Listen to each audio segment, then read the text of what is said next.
تموتو بذکر اللہ بلسانکا، کہ جب تمہیں موت آئے تمہاری زبان پر اللہ کا ذکر جاری و ساری۔ اللہ کہاں ہے؟ تو قرآن کیا فرماتا ہے؟ نحن اقرب الیہ من حبل الورید، اللہ جو ہے وہ ہماری شہرت سے بھی زیادہ قریب ہے، اللہ تو بہت قریب ہے۔ ارے اب ہم دیکھیں کہ ہم اللہ کے قریب کتنے ہیں۔ ایک میں نے واقعہ پڑھا، اور جو میرے استاد سے مولانا بشیر صاحب مدینہ مسجد والے، وہ اکثر بیان کرتے تھے۔ وہ فرماتے ہیں کہ اللہ کو ہم لوگ باہر ڈھونڈتے ہیں، اللہ ہماری شہرت سے بھی زیادہ قریب ہے۔ وہ فرماتے ہیں کہ ایک سنیارا تھا اور وہ ہیروں کی تجارت کیا کرتا تھا۔ تو ایک مرتبہ وہ افغانستان میں آیا، تو وہاں کسی کو ملنے کے لیے آیا، تو جہاں وہ آیا تھا وہاں پر چور بھی ایک بیٹھا تھا۔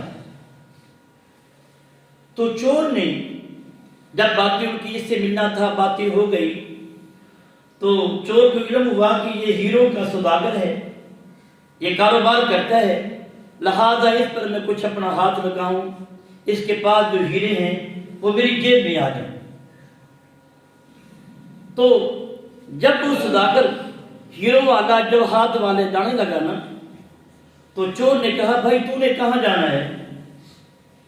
تو وہ جو سوداگر تھا وہ سمجھ گیا کہ یہ آدمی ہیرا پھیری والا ہے، تو اس نے کہا میں نے فلاں علاقے پہ جانا ہے۔ تو چور نے کہا کہ میں نے بھی وہی جانا ہے۔ تو جب دونوں کو چل پڑے نا، تو ایک مقام پر رکے۔ جب وہ رکتے ہیں تو کیا ہوا کہ چور نے نا، جیسے ہمارے ہاں جب گھر میں ہوتے ہیں عادت ہوتی ہے قمیض اتار دیتے ہیں، بعض لوگ سلوار کی بجائے چادر پہن کے سویا کرتے ہیں۔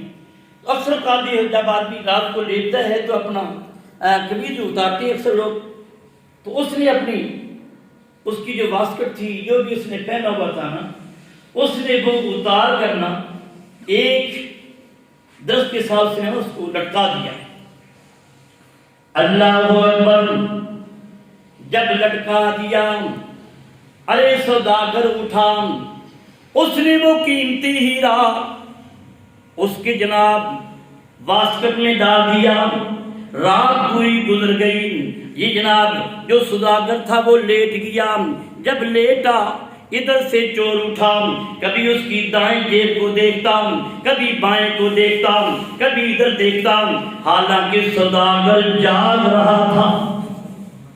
جب کبھی دیکھتا، جب دن ہوا تو چور نے کہا بھائی وہ کل جو جناب تیرے ہیرے کی میں نے چمک دیکھی، تیرے ہیرے کی میں نے دمک دیکھی، وہ مجھے رات نظر نہیں آئی۔ رات نظر نہیں آئی۔ ارے جناب چور لیٹا تھا، ابھی سوداگر رات کو جب دن کا ٹائم ہوا وہ اٹھا، اس نے وہ ہیرا اپنی جیب میں ڈال لیا۔ تو چور نے کہا وہ کہاں ہے؟ تو سوداگر نے اپنی جیب میں ہاتھ ڈالا، کہا لگا بھائی یہ ہے۔ اس نے کہا رات نا اس کی مجھے چمک دمک جو ہے وہ نظر نہیں آئی۔ اب جب دوسری رات آئی نا، اللہ اکبر!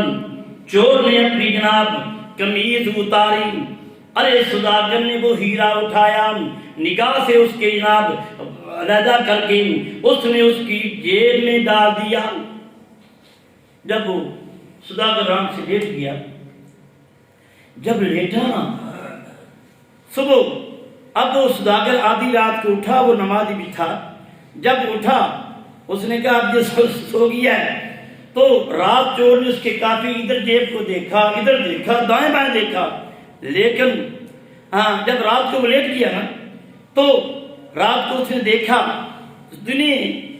سوداگر نے نا وہ ہیرا اس کی جیب سے نکالا تو اپنی جیب میں ڈالا۔ جب ڈالا تو صبح چور نے اپنی موافقت جو تھی اپنے پہنی. اس نے کہا آج رات پھر یار تیری چمک دمک جو ہے وہ ہیرے کی مجھے نظر نہیں آئی. تو اس نے اپنی جیب میں ہاتھ ڈالا اور کہا یہ ہیرا ہے. اب چور نے یہ کہا آج رات کچھ بھی ہونا ہیرا میں نے لازمی چوری کرنا ہے. اب رات کو جب لیٹے لگے نا تو چور نے کافی وقت لگایا کہ اس کو سوداگر کو نیند جو ہے وہ گہری نیند آ جائے گی. اب اس نے حسبی عادت اپنی قمیض کو جو بھی کپڑا پہنا تھا اس نے ٹانگ دیا. اب یہ سوداگر کو ٹائم نہیں مل رہا تھا میں کیا کروں. اس نے کوئی بہانہ شنانہ بہار بنا کرنا وہ جو ہیرا تھا چور کی وہ قمیض میں ڈال دیا. اب سوداگر جب لیٹ گیا تو چور نے کافی کوشش کی ادھر کروٹ بدلا, لیکن سوداگر کو علم تھا کہ میری چوری نہیں ہوگی. اللہ اکبر. جب جناب دن کا وقت ہونے والا تھا وہ سوداگر اٹھا. اس کو پتا تھا کہ حفاظت کیسے کرنی ہے. ارے چور بڑی بری نیند جو تھا وہ آرام کر رہا ہے. وہ اٹھا اس کی جیب سے ہیرا نکالا اپنی جیب میں ڈال دیا. جب ڈالنے کے بعد صبح اٹھا. اٹھنے کے بعد اس نے کہا بھائی سوداگر میں آپ کو استاد مانتا ہوں, آپ کو میں استاد مانتا ہوں, لیکن 2-3 راتیں میں چور ہوں. میں نے بڑا تلاش کیا. اب تو مجھے گر بتا دے کہ وہ ہیرا کدھر ہے. تو اس نے پھر ہاتھ جیب میں ڈالا. اس نے کہا یہ ہے. اس نے کہا میں بتاؤں ہیرا کیا کہاں تھا, کیونکہ ذکر کی بات میں کر رہا ہوں. یہاں پر شاعر لکھتا ہے اللہ اکبر. وہ بولا اے میرے بھائی 3 دن ہیرا غائب نہیں تھا, وہ تیری جیب میں تھا. اگر تو تلاش کرتا وہ ہیرا تجھے اپنے پاس ہی مل جاتا. وہ فرماتے ہیں جندی ڈھونڈ کرے نت باہر او وسدائے بچ تیرے. جندی ڈھونڈ کرے نت باہر او وسدائے بچ تیرے. جے کر سوچ اندر دی کر دوں شارک تھی رب میرے. آپ فرماتے ہیں جو کنواں ہے وہ برسات سے بھرتا نہیں ہے, اپنے سوتوں سے جہاں سے پانی نکلتا ہے وہاں سے وہ بھرتا ہے. فرمایا علام بذکر اللہ تطمئن القلوب. فرمایا جب تک تیرا دل جو ہے شیطان سے کہ پنجے سے دور نہیں ہوگا اس وقت تک تجھے سکون بھی نہیں ملے گا. اور حدیث پاک کے دو حدیث پاک بیان کرنے کے بعد میں اجازت چاہوں گا. نبی علیہ السلام نے فرمایا کہ اپنی زبان کو ہمیشہ